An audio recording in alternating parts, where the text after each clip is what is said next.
ত্রয়োদশ জাতীয় সংসদ নির্বাচনের একজন প্রতিদ্বন্দ্বী প্রার্থী হিসেবে নির্বাচনে অংশগ্রহণ করতে যাচ্ছি। এই হিসেবে আমি বিভিন্ন জায়গায় গণসংযোগ করে যাচ্ছি এবং বিভিন্ন জায়গায় মত বিনিময় করে যাচ্ছি।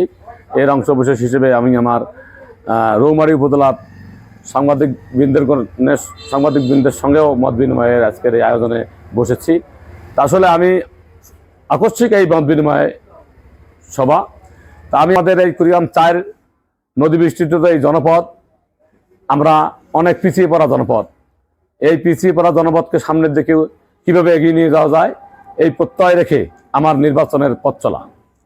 আমি দেখেছি আমাদের এই অঞ্চলটা নদী ভাঙ্গন কবলিত, জনগণের রাস্তাঘাট নেই, চিকিৎসা ব্যবস্থার চিকিৎসা নেই, স্কুল কলেজের লেখাপড়া নেই, সব দিক থেকেই আমাদের অনেক ঘাটতি। স্কুল কলেজের শিক্ষক স্বল্পতা, আমাদের যে এই স্বাস্থ্য শিক্ষা চিকিৎসা থেকে শুরু করে রাস্তাঘাট অবকাঠামোগত সব দিক থেকেই আমরা পিছিয়ে পড়ে আছি। আমাদের এই অঞ্চলের চিলমারি অংশে যদিও রেল যোগাযোগ আছে, তা ভালো কোনো রেল যোগাযোগ থাকলেও ভালো কোনো ট্রেন আসে না।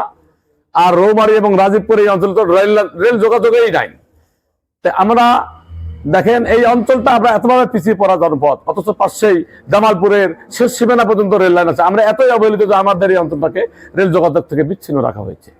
তো এই যে বিষয়গুলো আছে, এই বিষয়গুলোকে সামনের দিকে কিভাবে এগিয়ে নিয়ে যাওয়া যায়, এটা করতে গেলে আসলে একজন দক্ষ এবং অভিজ্ঞ এবং সৃজনশীল এবং মানসিকতা সম্পন্ন একজন মানুষের দরকার বলে আমি মনে করি। আমি জানি না আমি কতটুকু সেটা হতে পেরেছি, তবে আমি আমার উপজেলা পরিষদের চেয়ারম্যান আমলে আমি আমার এলাকার জন্য কাজ করার চেষ্টা করেছি, সেটা আমার অঞ্চলের মানুষ জানে।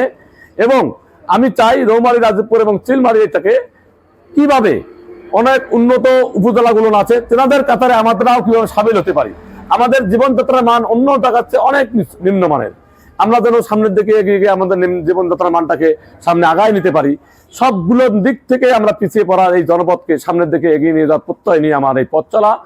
আমি বিশ্বাস রাখি চিলমারী, রৌমারী, রাজীবপুর অঞ্চলের মানুষ যদি আমাকে ভোটে নির্বাচিত করে মহান জাতীয় সংসদে নিয়ে যেতে পারে, আমি বিশ্বাস রাখি আমি আমার মনন মেধা এবং নিজের শ্রম এবং নিজেকে আত্মনিয়োগ করে আমি এই জনপদকে সামনের দিকে এগিয়ে নিয়ে যাওয়ার জন্য নিজেকে সম্পৃক্ত করব।